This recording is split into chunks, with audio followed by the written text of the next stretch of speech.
Hello and welcome everyone to this week's episode of the podcast. It's wonderful to have you here. And before we get into the content of today, just a quick question. Have any of you guys watched the Handmade Jewellers series episode 1 yet?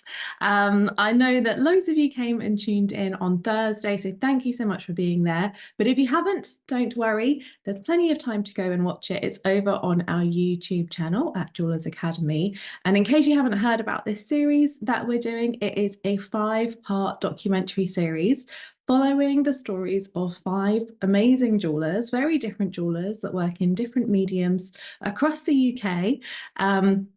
And we look at their jewelry businesses, we look at their jewelry. I spend a day with them, and they also teach me a technique. So the one we had last week was episode 1, which was the incredible Anna Sweet. And Anna was on the podcast last week as well, talking about her ribbon rings. And Anna taught me how to work with the moldable wax, which is a little bit different to the hard waxes that we use in a lot of our wax carving courses. And we had a lot of fun playing with that. Also got to meet her lovely doggy Pearl, Chihuahua, who's awesome. Shout out to all the dog fans. And yeah, just had a really nice time together, learned more about her story. Anna was really genuine in sharing the kind of ups and downs of running a jewelry business and times when she's felt like, it's just all too much. And is it worth it? And those questions that I think are so normal for us to ask ourselves just in any business journey. When you do it years and years, there's always points when you're like, is this really what I want to do? Like, it's not working, or it's not how I thought it would be, or I'm not feeling how I wanted to. But she's in a really good place with her business at the moment, and it's really nice to kind of see the growth and how she's faced those ups and downs. So that was last week's, and we'll put a link to that in the show notes so you can go and watch it right away and enjoy. And this week is all about episode 2, which is the episode with the incredible Susannah King. So Susannah King has been on the podcast before. So today we're bringing back her episode. It's kind of like a revisit in case you missed it last time. And there's so much in there that I think, even if you listened last time, it's a really inspiring one to listen to.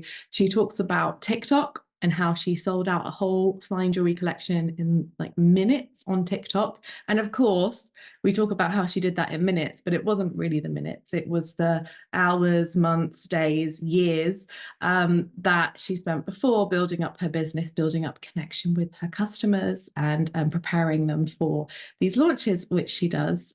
Susannah's jewelry is incredible. Lots of very sparkly gemstones. She works a lot in silver and gold. She also creates her pieces in wax and then sets the stones afterwards, often by grain setting, but a mixture of things. So you can listen today for a little bit more of her story. This is a year old though, because that was when the podcast was out. And make sure you come and join us this Thursday for her episode of the Handmade Jewellers. So again, I went to spend the day with Susannah. It was really nice to see her home jewelry studio. So I'll give you a tour inside the episode, or she gives us a tour of her home jewelry studio. And what was nice about Susannah's episode is she really did go into some of the business side of things as well, how she manages the volume of orders that she has, how she works with an assistant, and also how she manages like social media and the pressures there, but also being really true to herself, being really authentic with her designs, with her Instagram, with everything she does, and kind of following her passion. So I was very inspired when I went to see her, and I think that that's going to come across in the episode too. She also comes from a line of goldsmiths. So her father is a master goldsmith, and I was lucky enough to meet him as well and kind of interview them together, which is a really nice treat at the end of the episode. He has his own jewelry shop on the high street, and he's got his own workshop. And there's a generation before as well of engravers and jewelers. So it's been really interesting to see how that story unfolds. I won't tell you anymore because I want you to go and watch it and I want you to experience it. And what's really nice about the documentary series is it's very visual as well. So obviously we love doing podcasts, we love sharing stories, but jewelry is a very visual thing. We love looking at tools and workshops and techniques. And Susannah teaches me, or at least tries to teach me, some stone setting. I did struggle a bit with this one, but it was really fun to try it out and see her set up and how she does it all. So yeah, make sure you come join us this Thursday, 8 p.m. live for the watch party over on the Jewellers Academy YouTube channel. I will put the link in the show notes. If you click on it now and then just click notify me on that page, it will let you know, send you a reminder. Or you can just pop a reminder in your diary just a bit before 8 on Thursday, grab the snacks, grab the popcorn, sit down. It's really nice because we have a chat together with the community. And we also give away some prizes for people who come live. So there's an opportunity to win in the giveaway. So yeah, just really looking forward to it. Wanted to share a bit more about it here. But we do have a whole podcast episode now for you guys to listen to from the amazing Susannah King. So I will leave you with that and look forward to speaking to you very soon. Bye for now.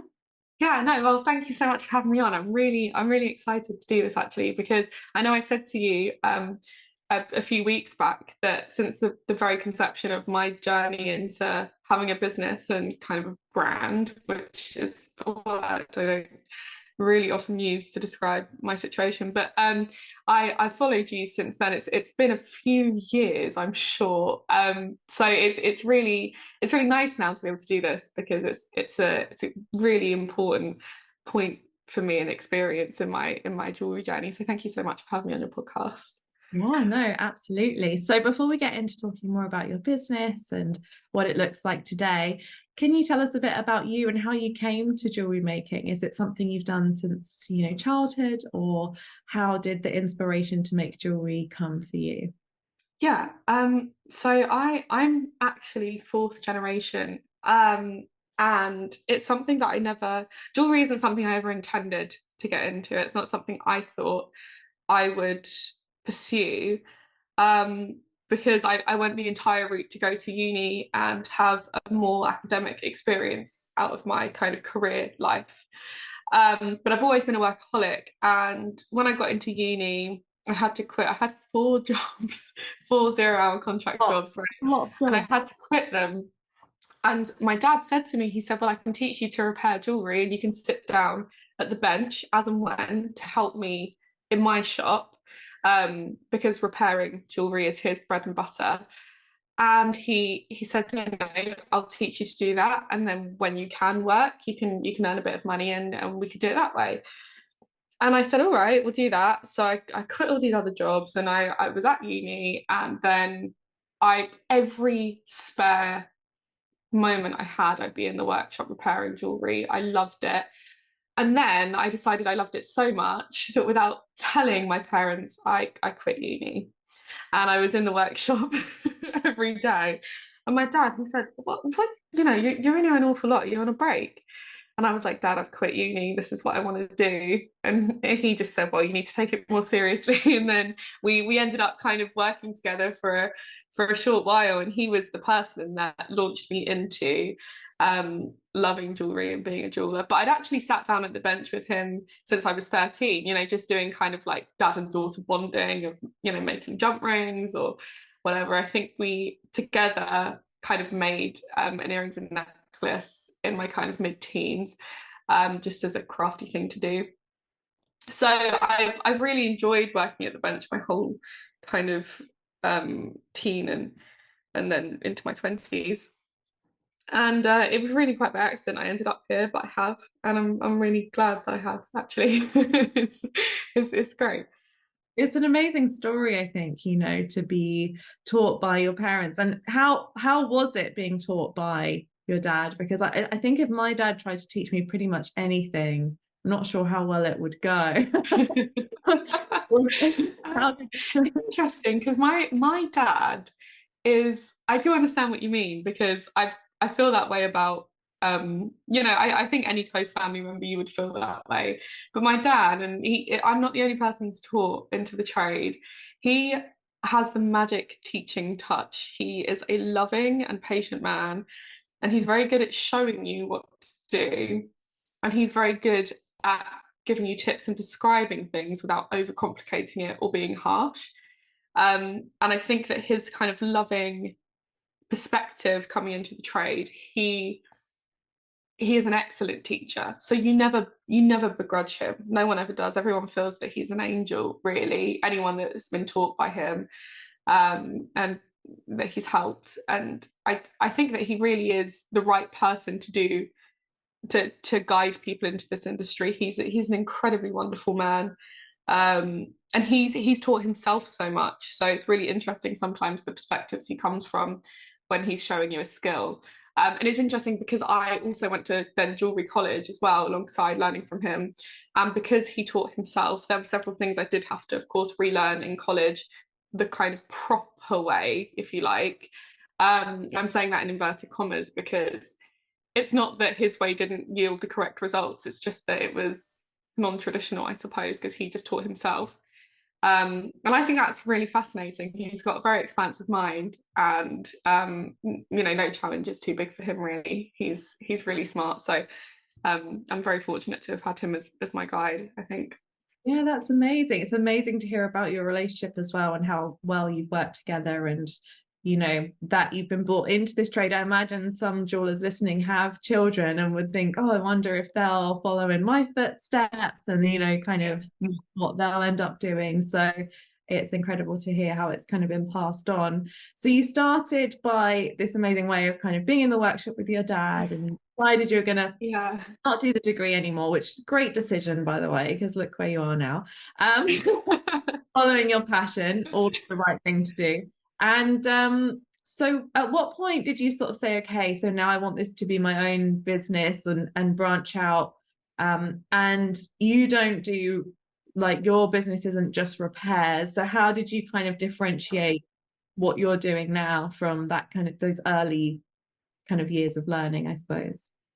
That is a really good question, actually. I That's a really hard one to answer because I can't. There's no definitive point. These things just seem to happen, and one day you wake up and you find yourself in a completely different position. That's how it feels. But I think what actually happened was that while I was at college, every single opportunity I could take, I would take anything that I could do to kind of make my own work or design my own work. I would do, and my dad. And now looking back at it, I think he is such a saint because there would be some days in the week, like a Saturday maybe, where he'd be like, right, you need to sit down and, why don't you make your own thing, or look at this stone. It'd be a relatively, inexpensive stone, but he'd be like, why don't you make something around this? And he'd like so heavily support me in making my own work and encourage me. And I don't think I realized it at the time, but I think that he was really training me to try and be a designer goldsmith instead of a repair jeweler, because I think that that's what he always wanted to be. But so many people rely on him to repair jewelry. He's so sought after to repair, because I think the man can repair anything. I don't know how else to put it. He's a magician. So, I think he wanted me to kind of fly the nest and do my own thing. And eventually I became so busy that I had to go totally self-employed.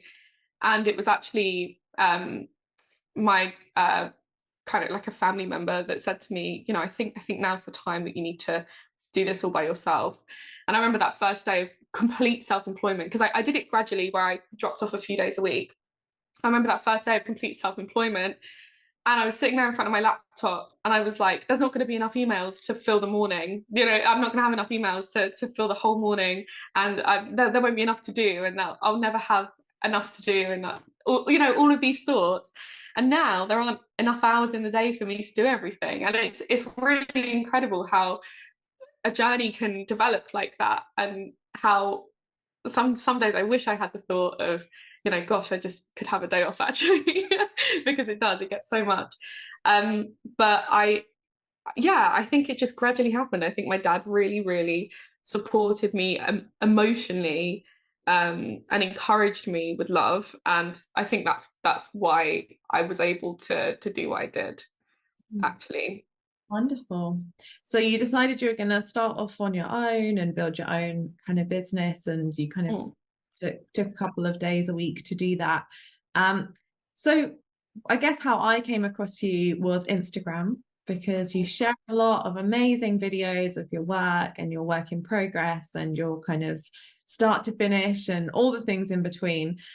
Tell us a little bit about social media and how that's impacted the growth of your business, because you're also famous, shall we say, on TikTok. So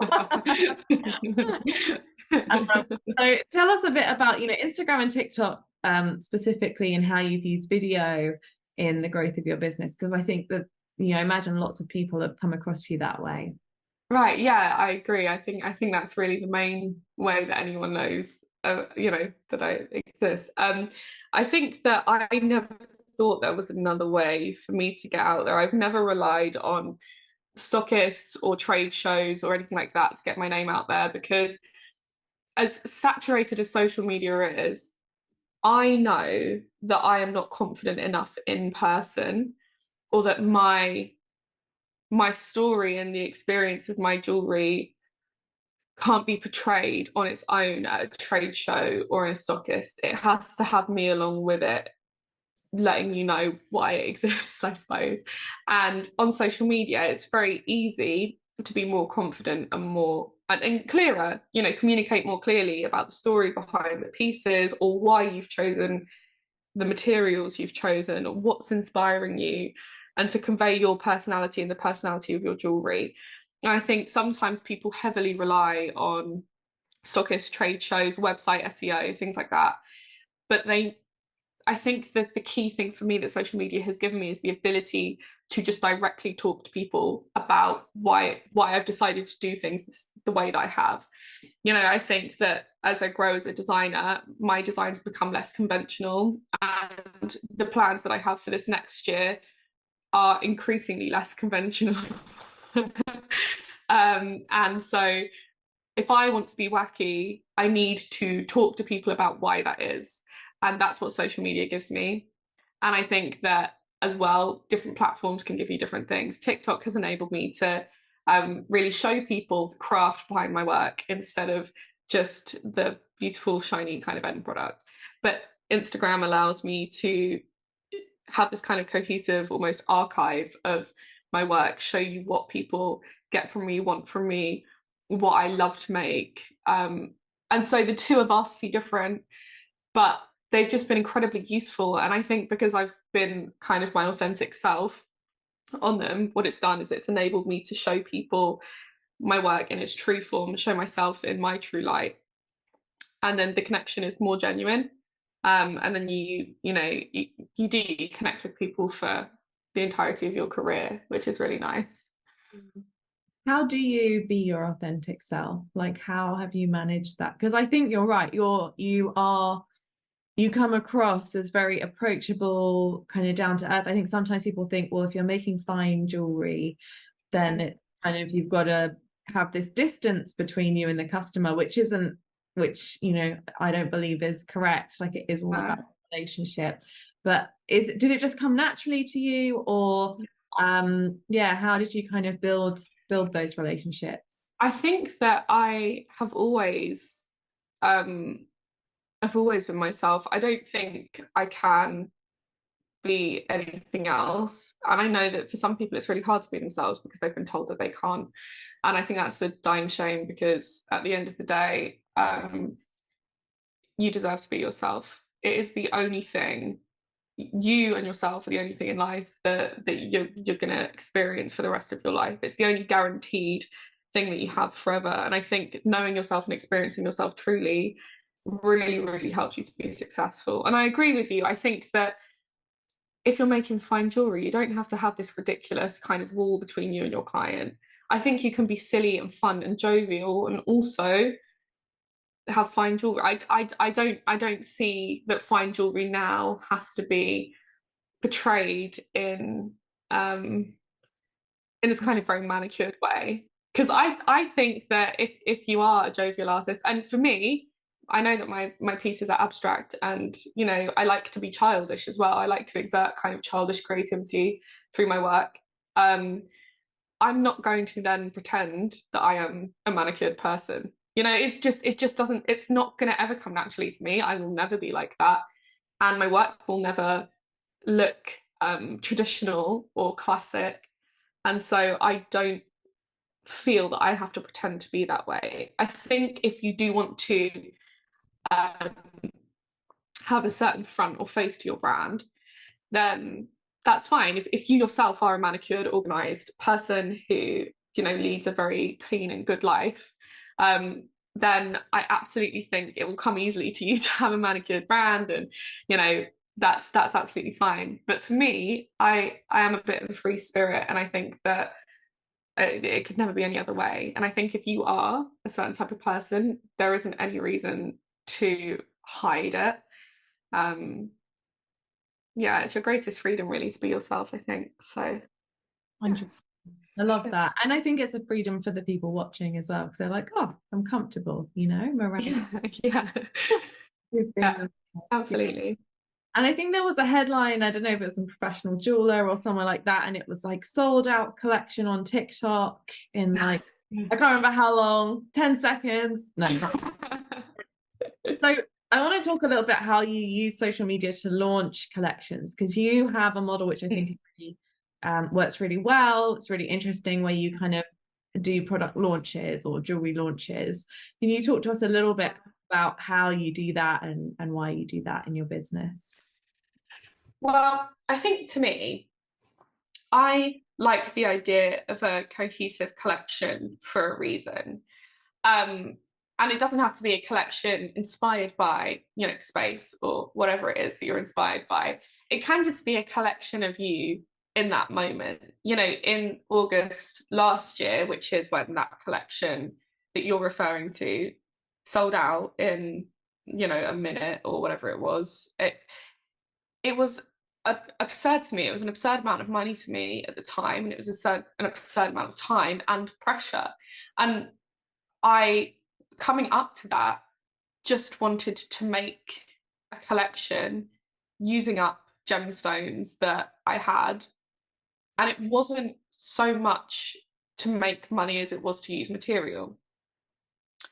And of course, you need to make money, but I don't really think that's ever anyone's real goal in this trade, because it comes and goes so quickly, especially if you're making fine jewelry. But it's that collection came together, and I told the story to people.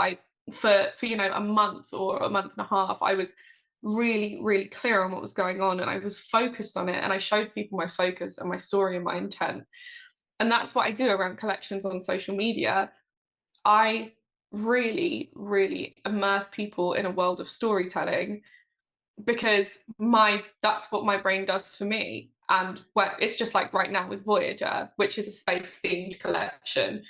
The reason I'm making this collection is because I obsessively love space. Factually, I'm not talking about kind of the fun enigmatic part of space. I'm talking about the facts. The things that we know about space are fascinating, and it envelops me, and it's kind of my own personal obsession for a while. And then that inspires me, and my whole world is just about space. And everyone around me knows it as well. And, I get sent space memes by people, and people, don't stop talking to me about space, because my whole world becomes that. And then I share that with my followers. And so, again, it's that very authentic thing of, this is the thing that I love. This is the thing that I'm obsessed with. I can't help it. So you guys now are going to have to hear about it for the next few months. And then if you like the jewelry can be yours too. So I think that it's really this thing of storytelling and connecting with people for many months on end, and really immersing them in the world that is your own brain. And I think then as well, sorry, as a kind of segue off of that, if you're just picking an inspiration that you think will be popular instead of an inspiration that you actually care about, your storytelling ability and your ability to connect with people and be enthusiastic about your own collection will not be as strong. And therefore, off the back of that, usually your sales won't be as strong. Just saying, oh, I'm just inspired by something, generic, and then not really ever delving into that and kind of tearing it apart and showing people all of the everything in every crevice. People aren't going to relate as much. They're not going to see the reason that you love the things that you're making. So it's really important that you're enthused by what you're talking about before you try to excite other people, I think. And that's what I do on socials. Yeah, I absolutely love that. And I think it really kind of relates to your values and your vision. And, like you said, you as a person, what you're interested in at the moment, and connecting you with the jewelry. And I like how you talked about, that then will connect with your customer. and that then will relate to sales. And also, yeah, because if we've just made a random piece and then we're trying to come up with a reason to talk about it, Yeah. feel It's disjointed. yeah. You know, the flow is, as an artist, your jewelry is an extension of yourself, of your inner self. That's why it's, you know, it's such an offense when people copy your work. That's why it hurts so much when people don't like your work. And that's why it's so rewarding when people love it, because it is an extension of you. And I think that you have to remember that, instead of just thinking, oh, I make jewelry and I need money. You really, really need to understand that this is the entirety of your fabric, of yourself. And I think that can be hard to connect with at first, but eventually you get there, and then you feel more comfortable with everything you make. I think you believe in it more. Absolutely. Love that. So let's talk a bit about your making process as well. So obviously you work a lot in wax and with a lot of stones. Yeah, tell us a bit about how you make jewelry, and has that always been how you've made it, or have you kind of, how did you come to wax and decide on that as your main medium? I think that, so I started making jewelry traditionally, um, in metal, and just straight into metal. You know, I didn't ever really consider wax to start with, because my father isn't so keen on wax carving, so it's really not something I learned from him. But um, I found that the shapes and the textures and things that I really liked were kind of better executed in wax, and then adding some metal components after. So using a kind of fusion of wax and metal to create a piece that was everything I wanted it to be. Um, and because I really love flowing shapes, and my inspirations are often, like I say, quite playful, it's very hard sometimes to really get that right in metal. But in wax, you can get the exact shape you're looking for. You can become a sculptor. And that's really what I have become myself, is a sculptor. And I really enjoy it. And I think as jewelers, we need to use all of these different kind of concepts and tools that are available to us. You know, just like with CAD, I don't work in CAD so much now, but in my next collection, there's going to be a lot of kind of CAD artistry, and I'm really excited about it, because it's kind of about developing your skills and your ability to make better art and different art. And wax for me is just a way to do that. It's a way to absolutely get the design right. And then I really, as well, with regards to gemstones, I love to pick out my gemstones first. I love to be inspired by them off the bat, and then carve my wax around them. So I design around gemstones, because I think that the gemstones at the end of the day are absolute wonders. And, you know, whatever they are, whether they're lab grown or whether they're natural, I really, really take joy in choosing gemstones and colorways and different cuts of gemstones. They're just fascinating to me, and they can really change a piece depending on what their individual qualities are. So, you know, gemstones to me are a very important part of my work, obviously. So those paired with this kind of more organic, carving sculptural skill set is really what's got me to where I am now, I think. Yeah, yeah, absolutely. And I think your focus on a particular style. I know that your style is broad in terms of there's lots of different collections, but there is lots of consistency in terms of, I think that I could see one of your pieces and know that's a Susannah King London piece. So Thank you. quite, yeah, quite something to get in terms of signature style. And like in terms of so a lot of the jewelry you make now uses, you know, precious gemstones, gold, all these kind of things. Did you always work in fine materials, or is that something you've built up to? Because I think a lot of jewelers would like to, and then are, you know, nervous about the investment. And, you know, kind of when you talked about the collection launch, obviously you had to make all those pieces in order to launch them. So just tell us a little bit about, you know, how that journey worked for you. It's definitely something that you have to build up gradually too. It's not something that can happen overnight, especially with pieces like mine that are incredibly heavy. You know, most of my pieces will come up at about an ounce. So you really have to bear in mind like how much of an outlay that is going to be. And I understand that completely. And I think in the beginning, I predominantly worked in silver. But if I wanted to make something in gold, but I couldn't afford it, but because at the beginning more of my pieces were reproducible, for social media, I'd make an original that was in bronze. And then I couldn't afford to work with very expensive gemstones anyway, but I would get kind of a reasonably priced gemstone. So I'd have a piece that in its entirety material wise might have cost me about £10 to make. But I could make it in gold if I wanted to, if someone put in the order. So that's something that you can always think about if you want to make in gold, but it's not something you can afford yet. Sometimes you can have a minimal outlay for kind of like an original piece that you can put on your social media and show people what it is you can make and show people how it looks in gold. And then if it's something that they want to invest in, that's absolutely fine. And so that's actually really how I did that, because at the very beginning I couldn't afford gold, but I knew a lot of my work looked better in gold. And the dream is to move into finer materials for sure, for everyone, I think.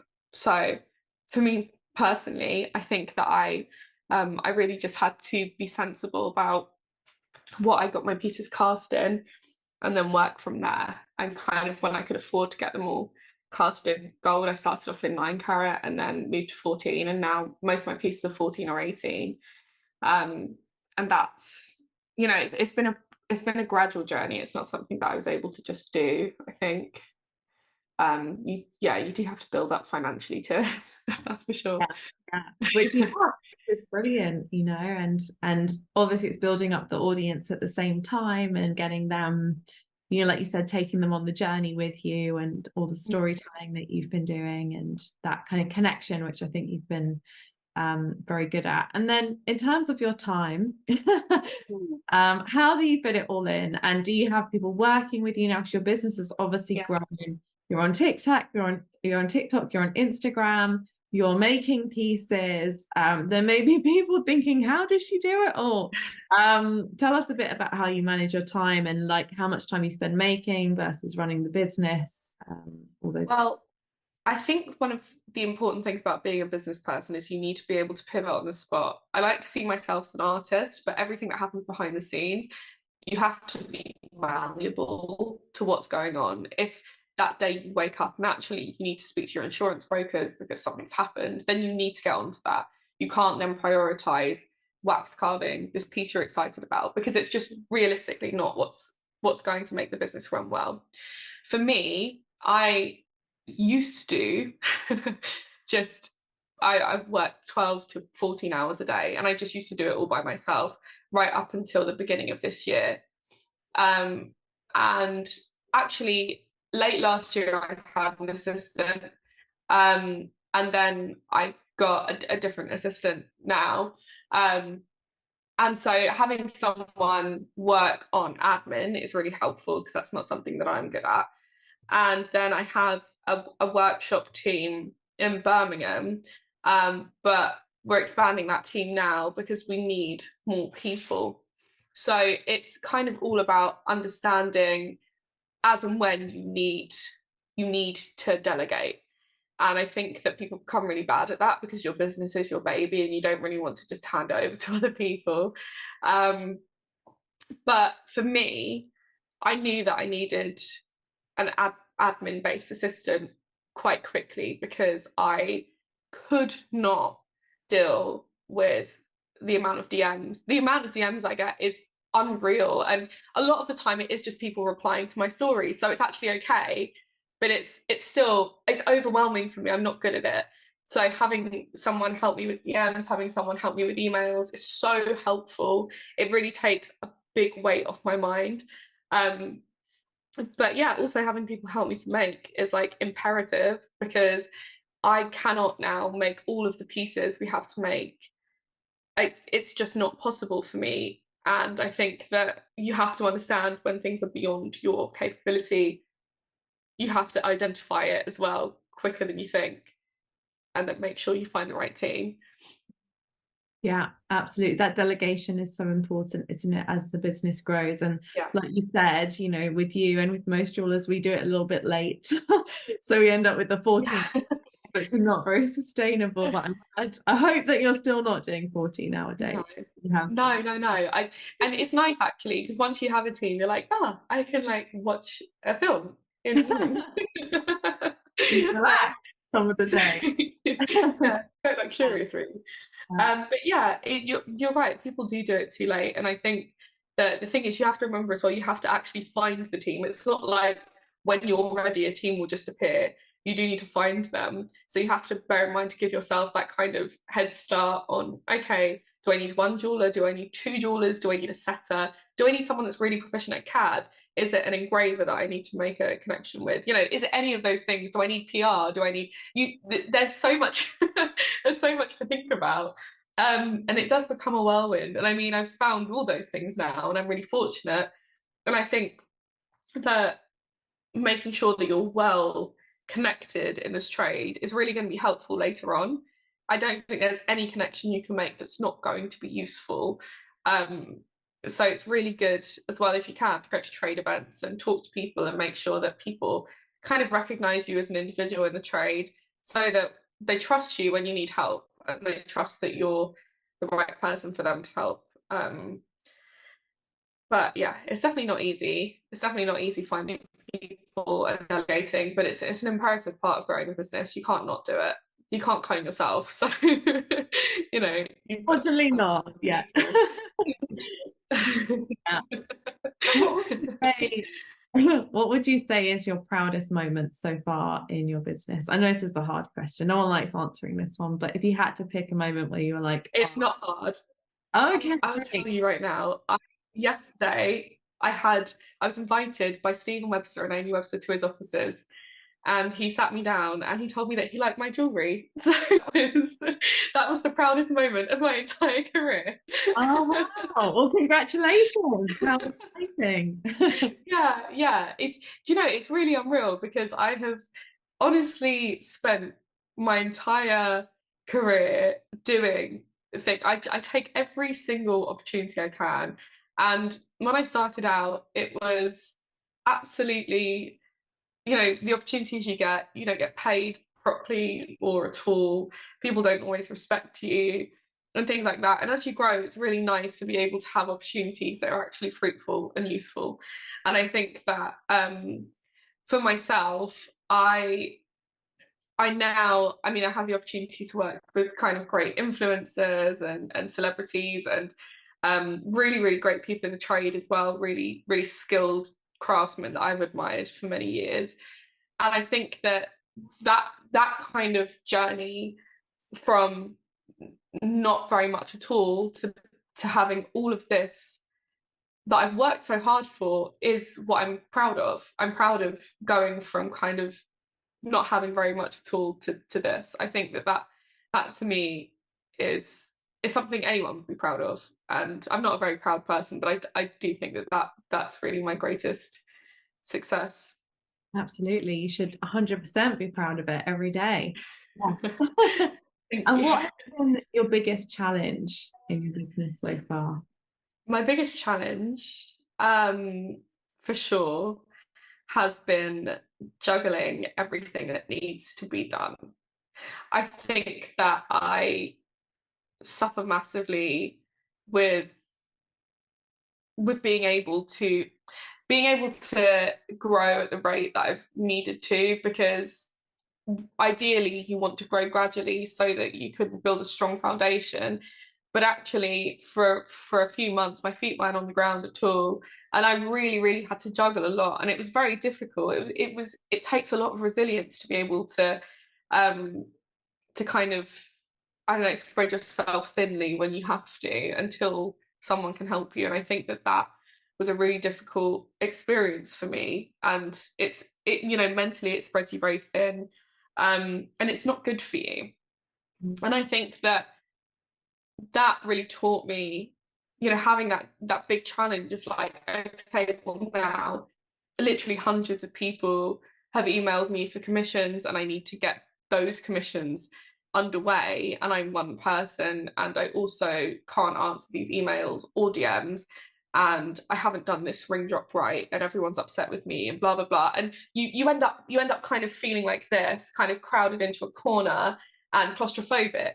And what you have to do is ask for help, I think, when it gets to that point, even if it's just asking your best mate, can you just come in and answer some emails for me? I'll dictate to you while I carve a wax. You know, things like that. It's sometimes it's all you can do to make it work. And that was my challenge, was going from kind of being a very micro business owner to a business that is obviously larger than that, but grew too quickly, I think. Yeah, and absolutely. I think those like key moments of growth, it's you need to make big changes quickly and find people, and can feel like a lot of pressure. But it sounds Yeah. like you're now in a space where you've got the team in place, and you're getting there with that side of things, so that you can focus on the areas that you enjoy. What do you love most about jewelry making? It's quite an egotistical thing, but what I love most about it is that I get to exert my own creative needs. It's quite a self-serving experience for me making jewelry, because I've always been creative ever since I was little, and every spare hour I had, I would do something creative. And whatever that was, there was never any one thing that I would do.